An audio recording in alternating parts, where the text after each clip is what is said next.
ಇಲ್ಲ non veg ತಿನ್ನಬಾರ್ದು, ತಿನ್ಬಿಟ್ಟು ರೇಖಿ ಮಾಡ್ಕೋಬಾರ್ದು ಅಂತ ಇಲ್ಲ. ಯಾಕೆಂದ್ರೆ ಇದು ಪ್ರಕೃತಿಯಲ್ಲಿ ಇರುವಂತಹ ಶಕ್ತಿ. ಇದು ಈ ಪ್ರಕೃತಿಯಲ್ಲಿ ನಾನ್ ವೆಜು ಇದೆ, ಗಲೀಜು ಇದೆ, ಅಂಟು ಮುಟ್ಟು ಪ್ರತಿಯೊಂದು ಇದೆ. ಇಲ್ಲಿ ನಾನ್ ಹೇಳ್ಕೊಡುವಂತಹ ರೇಖಿ ಯಾವ ತರ ಇರುತ್ತಂದ್ರೆ, ಟಿವಿ ನೋಡ್ಕೊಂಡು ರೇಖಿ ಮಾಡ್ಬೋದು, ಮಕ್ಕಳಿಗೆ ಹೋಮ್ ವರ್ಕ್ ಮಾಡಿಸ್ತಾ ರೇಖಿ ಮಾಡ್ಬೋದು, ಅಡಿಗೆ ಮಾಡ್ಕೊಂಡು ರೇಖಿ ಮಾಡ್ಬೋದು. ಅಂದ್ರೆ ಇವಾಗ ಡ್ರೈವಿಂಗ್ ಮಾಡ್ತಾ ರೇಖಿ ಮಾಡ್ಬೋದು. ಈಗ ನೋಡಿ, ನಾನು ಕಾರ್ ಡ್ರೈವಿಂಗ್ ಮಾಡ್ಕೊಂಡು ಬರ್ತಾ ನಾನು ಎಲ್ಲಾ ಚಕ್ರಗಳನ್ನು ಆಕ್ಟಿವ್ ಮಾಡ್ಕೊಂತೀನಿ, ಪಿರಮಿಡ್ ಮಾಡ್ಕೊಂತೀನಿ.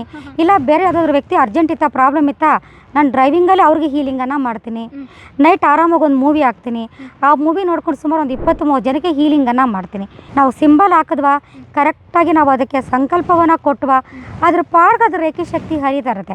ಮಾಮೂಲಿ ಇದ್ದು ನಾವು ರೇಖಿಯನ್ನು ಮಾಡ್ಕೊಂಡಾಗ ಈಗ 95% ನಮ್ಗೆ ಎನರ್ಜಿ ಕನೆಕ್ಟ್ ಆಗುತ್ತೆ ಅಂತ ಇಟ್ಕೊಳ್ಳಿ. ಅದೇ ನಾವು ನಾನ್ ವೆಜ್ ತಿಂದು ಮಾಡ್ಕೊಂಡಾಗ ಏನಾಗುತ್ತೆ, ಒಂದು 70% 60% ಎನರ್ಜಿ ಕನೆಕ್ಟ್ ಆಗುತ್ತೆ. ಕನೆಕ್ಟ್ ಆಗೋದೇ ಇಲ್ಲ, ನಮ್ಮ ಮಾತು ಸುಳ್ಳದು. ಕನೆಕ್ಟ್ 100%, ಅದು ಜಾಸ್ತಿ ಆಗುತ್ತೆ, ಇದು ಕಮ್ಮಿ ಆಗುತ್ತೆ ಅಷ್ಟೇನೆ. ಅಷ್ಟು ಬಿಟ್ರೆ ನಾನ್ ವೆಜ್ ತಿನ್ನಬಾರ್ದು ಅಂದ್ರೆ ಒಬ್ರು ರೇಖಿನೇ ಕಲಿಯಲ್ಲ. ತಿನ್ನೋರ್ನ ತಿನ್ಬೇಡಿ ಅಂದ್ರೆ ಅದೇ ಒಂದು ಡಿಪ್ರೆಷನ್ ಅವ್ರಿಗೆ.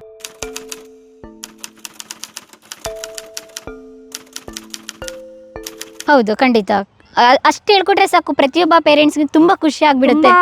ಖುಷಿ ಅನ್ನೋದಕ್ಕಿಂತ ಆ ಮಗು ಲೈಫೇ ಚೆನ್ನಾಗಿರುತ್ತೆ. ಯಾಕಂದ್ರೆ ಯಾವಾಗ ನಾವು ರೇಖಿ ಮಾಡ್ಕೊಂತೀವೋ, ಯಾವ್ದು ನೆಗೆಟಿವ್ ವೈಬ್ರೇಷನ್ಸ್ ಅನ್ನೋದು ನಮ್ಮ ಹತ್ರ ಬರೋದಿಲ್ಲ. ತುಂಬಾ ಪಾಸಿಟಿವ್ ಆಗೇ ಇರ್ತೀವಿ. ಇರೋದ್ರಲ್ಲಿ ಏನಾಗುತ್ತೆ ಅಂದ್ರೆ ನಾವು ಪಾಸಿಟಿವ್ ಆಗೇ ಬೆಳೀತಾ ಇರ್ತೀವಿ. ರೇಖಿ ಕ್ಲಾಸಿಗೆ ನಿರಂತರವಾಗಿ ಬರ್ಬೇಕಾ, ಇಂತಿಷ್ಟು ಏನಾದ್ರು ಸಮಯ ಅಂತ ಮೀಸಲಾಗಿಡ್ಬೇಕಾ? ಯಾಕೆಂದ್ರೆ ಮಕ್ಕಳು ಅಂತ ಹೇಳಿದಾಗ ಸ್ಕೂಲ್ಗೆ ಹೋಗ್ತಾ ಇರ್ತಾರೆ, ಬೇರೆ ಬೇರೆ ಆಕ್ಟಿವಿಟೀಸ್ ಅಲ್ಲಿ ಇನ್ವಾಲ್ವ್ ಆಗಿರ್ತಾರೆ. ಇಲ್ಲಿ ನಾವು ಹೇಳ್ಕೊಡುವಂತಹ ರೇಖಿಯಲ್ಲಿ ಯಾವುದೇ ಒಂದು ವ್ಯಕ್ತಿ ಕೆಲಸ ಕಾರ್ಯ ಎಲ್ಲ ಬಿಟ್ಟು ಮಾಡುವಂತ ನಾನೇನು ಹೇಳ್ಕೊಡೋದಿಲ್ಲ. ಯಾಕಂದ್ರೆ ಈಗಿರುವಂತಹ ಒಂದು ಜನರೇಷನ್ ಅಲ್ಲಿ ಒಂದು ಮಾಮೂಲಿ ಹೌಸ್ ವೈಫ್ ಅಂದ್ರೂ ಸಹ ಬೆಳಿಗ್ಗೆ ಎದ್ದೇಳ್ಬೇಕು, ಟಿಫನ್ ಮಾಡ್ಬೇಕು, ಗಂಡನ ಆಫೀಸ್ ಕಳಿಸ್ಬೇಕು, ಮಗುನ್ ಕಳಿಸ್ಬೇಕು, ಹೋಮ್ ವರ್ಕ್ ಮಾಡಿಸ್ಬೇಕು, ಮಕ್ಕಳಿಗೆ ಬೇಕಾದಷ್ಟು ಇರುತ್ತೆ. ಇಲ್ಲಿ ನಾನ್ ಹೇಳ್ಕೊಡುವಂತಹ ರೇಖಿ ಯಾವ ತರ ಇರುತ್ತಂದ್ರೆ, ಟಿವಿ ನೋಡ್ಕೊಂಡು ರೇಖಿ ಮಾಡ್ಬೋದು, ಮಕ್ಕಳಿಗೆ ಹೋಮ್ ವರ್ಕ್ ಮಾಡಿಸ್ತಾ ರೇಖಿ ಮಾಡ್ಬೋದು. ಓ ಮೈ ಗಾಡ್, ಹಾಗಾದ್ರೆ ಈ ವಿದ್ಯೆ ಸಖತ್ತಾಗಿದೆ ಮೇಡಮ್. ಅಡಿಗೆ ಮಾಡ್ಕೊಂಡು ರೇಖಿ ಮಾಡ್ಬೋದು. ಅಂದ್ರೆ ಇವಾಗ ಡ್ರೈವಿಂಗ್ ಮಾಡ್ತಾ ರೇಖಿ ಮಾಡ್ಬೋದು. ಈಗ ನೋಡಿ, ನಾನು ಕಾರ್ ಡ್ರೈವಿಂಗ್ ಮಾಡ್ಕೊಂಡು ಬರ್ತಾ ನಾನು ಎಲ್ಲಾ ಚಕ್ರಗಳನ್ನು ಆಕ್ಟಿವ್ ಮಾಡ್ಕೊಂತೀನಿ, ಪಿರಮಿಡ್ ಮಾಡ್ಕೊಂತೀನಿ. ಇಲ್ಲ ಬೇರೆ ಯಾವ್ದಾದ್ರು ವ್ಯಕ್ತಿ ಅರ್ಜೆಂಟ್ ಇತ್ತಾ, ಪ್ರಾಬ್ಲಮ್ ಇತ್ತಾ, ನಾನು ಡ್ರೈವಿಂಗಲ್ಲಿ ಅವ್ರಿಗೆ ಹೀಲಿಂಗನ್ನು ಮಾಡ್ತೀನಿ. ನೈಟ್ ಆರಾಮಾಗಿ ಒಂದು ಮೂವಿ ಹಾಕ್ತೀನಿ. ಆ ಮೂವಿ ನೋಡ್ಕೊಂಡು ಸುಮಾರು ಒಂದು 20-30 ಜನಕ್ಕೆ ಹೀಲಿಂಗನ್ನು ಮಾಡ್ತೀನಿ. ಈಗ ಯಾವುದೇ ಕಾರಣಕ್ಕೂ ಏಕಾಗ್ರತೆ ಅನ್ನೋದು ಬೇಕಾಗಿಲ್ಲ. ನಾವು ಸಿಂಬಲ್ ಹಾಕಿದ್ವಾ, ಕರೆಕ್ಟಾಗಿ ನಾವು ಅದಕ್ಕೆ ಸಂಕಲ್ಪವನ್ನು ಕೊಟ್ವಾ, ಅದ್ರ ಪಾಡ್ಗೆ ಅದು ರೇಖಿ ಶಕ್ತಿ ಹರಿತಾ ಇರುತ್ತೆ. ಅದ ಕಡೆನೇ ಗಮನ ಕೊಟ್ಕೊಂಡು ಅದ ಕಡೆನೇ ನೋಡ್ಕೊಳ್ಳೋಂಥದ್ದಿಲ್ಲ. ಮತ್ತು ಇದಕ್ಕಿನ್ನೂ ಒಂದಿರುತ್ತೆ, ಸ್ನಾನನೇ ಮಾಡಬೇಕು, ಮುಖನೇ ತೊಳಿಬೇಕು, ಇನ್ನೊಂದು ಮತ್ತೊಂದು, ಅಥವಾ ಡೇಟ್ ಆಗಿದ್ದೀವಿ ಮಾಡಬಾರ್ದು ಅಂತಾಗಲಿ, ಅಥವಾ ನಾನ್ ವೆಜ್ ತಿನ್ನಬಾರ್ದು ಅಂತಾಗಲಿ ಯಾವುದೂ ಇಲ್ಲ.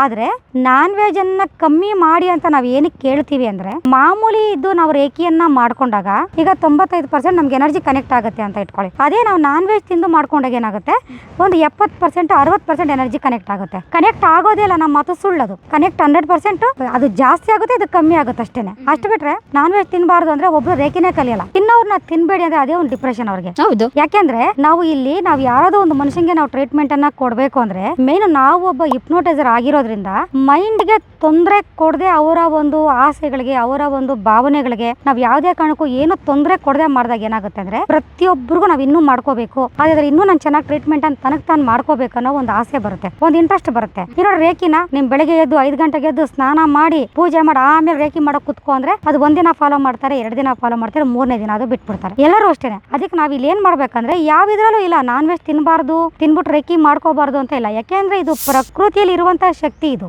ಈ ಪ್ರಕೃತಿಯಲ್ಲಿ ನಾನ್ ವೆಜು ಇದೆ, ಗಲೀಜು ಇದೆ, ಅಂಟು ಮುಟ್ಟು ಪ್ರತಿಯೊಂದು ಇದೆ. ಇಲ್ದಿರೋದು ಯಾವುದೂ ಇಲ್ಲ, ಎಲ್ಲ ಇದೆ. ಅದು ಮನುಷ್ಯ ಆ ಮೈಂಡ್ಗೆ ತಗೊಳ್ಳೋದರ ಮೇಲೆ ಅದು ಡಿಪೆಂಡ್ ಆಗಿರುತ್ತೆ. ಬಟ್ ಇದಕ್ಕೆ ತಿನ್ಬಾರ್ದು, ಅದ್ ಮಾಡಬಾರ್ದು, ಇದ್ ಮಾಡಬಾರ್ದು ಅನ್ನೋದು ಮಾತ್ರ ಯಾವುದೂ ಇಲ್ಲ. ಇದಕ್ಕೆ ಯಾವುದೇ ಆಹಾರ ಪದ್ಧತಿನೂ ಇಲ್ಲ, ಇಂತಿಷ್ಟು ಸಮಯದಲ್ಲೇ ಕಲಿಬೇಕು ಅನ್ನೋದೇನು ಇಲ್ಲ, ಇದೇ ರೀತಿಯಾಗಿ ಮಾಡಬೇಕು ಅಂತ ಮಡಿ ಮೈಲಿಗೆ ಏನೂ ಇಲ್ಲ. ರೇಖಿ ಕಲಿಕೆಗೆ, ರೇಖಿ ಚಿಕಿತ್ಸೆಗೂ ಕೂಡ ಇದು ಅನ್ವಯ ಆಗೋದಿಲ್ಲ.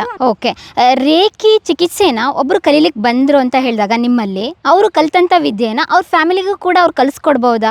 ಹೇಗೆ, ಏನು? ಇಲ್ಲಿ ಒಂದು ಫ್ಯಾಮಿಲಿ ಒಂದು ವ್ಯಕ್ತಿ ಬಂದಾಗ ಆ ವ್ಯಕ್ತಿ ಮನೆಯಲ್ಲಿ ಯಾರಿಗೇನೇ ಸಮಸ್ಯೆ ಆಗ್ಲಿ, ಯಾರಿಗೇನೇ ತೊಂದರೆ ಆಗ್ಲಿ, ಅವರು ಹೀಲಿಂಗ್ ಅನ್ನ ಮಾಡಬಹುದು. ಒಂದು ವ್ಯಕ್ತಿ ರೇಖಿ ಕಲ್ತ್ರು ಅಂದ್ರೆ ಇಡೀ ಫ್ಯಾಮಿಲಿಗೆ ಅಲ್ಲ, ಅವ್ರ ರಿಲೇಷನ್ಸ್ ಬೇಕಾದ್ರೆ ಅಮೆರಿಕಾದಲ್ಲಿ, ಔಟ್ ಆಫ್ ಕಂಟ್ರಿ ಎಲ್ಲೇ ಇರ್ಲಿ, ಪ್ರಪಂಚದ ಯಾವುದೇ ಮೂಲೆಯಲ್ಲಿದ್ರು ಅವ್ರು ಹೀಲಿಂಗ್ ಅನ್ನ ಮಾಡಬಹುದು. ಆದ್ರೆ ಇನ್ನೊಬ್ಬರಿಗೆ ಕಲಿಸ್ಕೊಡ್ಲಿಕ್ಕೆ ಆಗೋದಿಲ್ಲ. ಅದಕ್ಕೆ ಅಂತ ಬೇರೆ ಪದ್ಧತಿಗಳಿರುತ್ತೆ. ಆ ಪದ್ಧತಿಗಳನ್ನ ಫಾಲೋ ಮಾಡಿ ಅದಕ್ಕೆ ಬೇಕಾಗಿರುವಂತ ದೀಕ್ಷೆಗಳನ್ನ ತಗೊಂಡಾಗ ಮಾತ್ರ ಅವರು ಇನ್ನೊಬ್ಬರಿಗೆ ಹೇಳ್ಕೊಡ್ಬಹುದು. ಹೀಲಿಂಗ್ ಅಂತ ಬಂದಾಗ ಏನಾದ್ರು ಆನ್ಲೈನ್ ಆನ್ಲೈನಲ್ಲೂ ಕೂಡ ಕನ್ಸಲ್ಟ್ ಮಾಡ್ತೀರಾ ನೀವು, ಹೇಗೆ ಏನು ಆಫ್ಲೈನಲ್ಲೇ ಡೈರೆಕ್ಟಾಗಿ ಬರಬೇಕಾಗುತ್ತಾ? ಇಲ್ಲಿ ಕನ್ಸಲ್ಟೇಷನ್ಸ್ ಎಲ್ಲ ಆನ್ಲೈನ್ ಅಲ್ಲೇ ಇರುತ್ತೆ. ಆಫೀಸಲ್ಲಿ ಕನ್ಸಲ್ಟೇಷನ್ ಯಾವುದೇ ಕಾರಣಕ್ಕೂ ಆಫೀಸಲ್ಲಿ ಇರೋದಿಲ್ಲ. ಅಂದ್ರೆ ನಮ್ಮ ಸೆಂಟರ್ ಅಲ್ಲಿ ಕನ್ಸಲ್ಟೇಷನ್ ಆಫೀಸಲ್ಲಿ ಇರೋದಿಲ್ಲ, ಅವರು ಆನ್ಲೈನ್ ಅಲ್ಲೇ ಮಾಡ್ಕೋಬೇಕಾಗುತ್ತೆ. ಯಾಕೆ ಆನ್ಲೈನ್ ಅಲ್ಲಿ ಮಾಡ್ಕೊಳ್ಳೋದು ಅಂತ ಹೇಳಿದ್ರೆ ಪ್ರತಿಯೊಂದು ವ್ಯಕ್ತಿಗೂ ಟೈಮಿಂಗ್ಸ್ ತುಂಬಾ ಇಂಪಾರ್ಟೆಂಟ್ ಇರುತ್ತೆ. ಈಗ ಅವ್ರು ಅಲ್ಲಿಂದ ಕನ್ಸಲ್ಟೇಷನ್ಗೆ ಅಂತ ಬಂದ್ರು, ಬಂದ್ಬಿಟ್ಟು ಅವ್ರಿಗೆ ಅದು ಇಷ್ಟ ಆಗ್ಲಿಲ್ಲ ಅಥವಾ ಅವ್ರ ಸಮಸ್ಯೆಗೆ ಅದು ಅವ್ರಿಗೆ ಸ್ಯಾಟಿಸ್ಫೈಡ್ ಆಗ್ಲಿ ಅಂತ ಇಟ್ಕೊಳ್ಳಿ, ಅದು ದೂರ ಬಂದು ಹೋಗಿ ಅದು ಅವ್ರಿಗೆ ಟೈಮ್ ವೇಸ್ಟ್. ಇಲ್ಲಿ ನಾನು ನನ್ನ ಸೆಂಟರ್ ದಿನ ನಾನು ಇಬ್ಬರಿಗೆ ಟ್ರೀಟ್ಮೆಂಟ್ ಅನ್ನ ಕೊಡೋದು, ಇಬ್ಬರೇ ಕಸ್ಟಮರ್ಸ್ ಅನ್ನ ನಾನು ತಗೊಳ್ಳೋದು. ಅವರು ಕನ್ಸಲ್ಟೇಷನ್ ಎಲ್ಲ ಮಾಡ್ಕೊಂಡು ಎಲ್ಲ ಆಗಿ ಬಂದಿರೋರಾಗಿರ್ತಾರೆ. ಅದ್ರ ಮಧ್ಯೆ ಇವರು ಮಧ್ಯೆ ಬಂದು ಕನ್ಸಲ್ಟೇಷನ್ ಅಂತ ಬಂದು 1 ಅವರ್ 2 ಅವರ್ ಕುತ್ಕೊಂಡಾಗ ಏನಾಗುತ್ತೆ, ಇವ್ರಿಗೆ ಬೇಜಾರಾಗುತ್ತೆ, ಟ್ರೀಟ್ಮೆಂಟ್ ಆಲ್ರೆಡಿ ತಗೊಂತಾರ ಬೇಜಾರಾಗುತ್ತೆ. ಅದಕ್ಕೋಸ್ಕರ ಕನ್ಸಲ್ಟೇಷನ್ಸ್ ನನ್ನ ಆಫೀಸಲ್ಲಿ ಯಾವುದೇ ಕಾರಣಕ್ಕೂ ಇಲ್ಲ. ಏನಿದ್ರು ಆನ್ಲೈನ್ ಅಲ್ಲೇ ಕನ್ಸಲ್ಟೇಷನ್ ಮಾಡಬೇಕು, ಮಾಡ್ಕೊಂಡು ಅವ್ರ ಪ್ರಾಬ್ಲಮ್ ಏನಿದೆ, ಟ್ರೀಟ್ಮೆಂಟ್ ಯಾವ ತರ ಇರುತ್ತೆ, ಅವ್ರು ಈ ತರ ಮಾಡ್ಕೊಂಡ್ರೆ ಆ ಒಂದು ಸಮಸ್ಯೆಗೆ ಎಷ್ಟು ವಿಧಾನದಲ್ಲಿ ಮಾಡ್ಕೋಬಹುದು, ಅಥವಾ ಅವ್ರು ಮಾಡ್ಕೊಂಡಾಗ ಮನೇಲಿ ಬೇರೆ ಪ್ರಾಬ್ಲಮ್ ಇದೆಯಾ ಅದು ಇನ್ಕ್ಲೂಡ್ ಮಾಡಿ ಯಾವ ತರ ಮಾಡ್ಕೋಬೇಕು, ಇವೆಲ್ಲವನ್ನ ಸೇರಿಸಿ ಎಷ್ಟು ಅಮೌಂಟ್ ಆಗುತ್ತೆ ಏನು ಪ್ರತಿಯೊಂದು ನಾನು ಹೇಳ್ಬಿಟ್ಟು ರೆಕಾರ್ಡ್ ಮಾಡಿಸ್ಬಿಟ್ಟಿರ್ತೀನಿ. ಅದು ಅರ್ಥ ಆಗ್ಲಿದ್ರೆ ಮತ್ತೆ ಅವ್ರು ಕೇಳ್ಕೊಂಡು ಅದಕ್ಕೆ ಸಿದ್ಧವಾಗಿ ಟ್ರೀಟ್ಮೆಂಟ್ಗೆ ಅಷ್ಟೇ ನಮ್ಮ ಹತ್ರ ಬರಬೇಕಿರುತ್ತೆ.